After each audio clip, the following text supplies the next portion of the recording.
तो गाइस अभी हम आए हैं दादाजी को लेके दाढ़ी बनाने के लिए। और ये देखिए सैनुल का हालत। ये सैनुल वाला बैठ के वहाँ पे गैस दे रहा है साला वो ऑरेंज टी शर्ट में।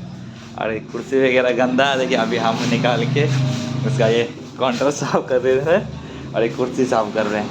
साला बैठ के वहाँ पे गैस दे रहा है, गंदा बहुत। अभी ये दुकान खोला ही है।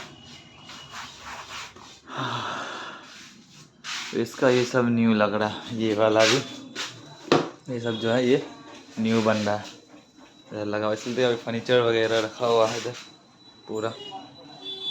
ये सब न्यू बन रहा है, देखिए इसमें लॉक वगैरह भी नहीं लगा हुआ है सब पूरा। देखिए आ गया चैनल लग के गैस दे रही, खैनी लेटाते आ रहा।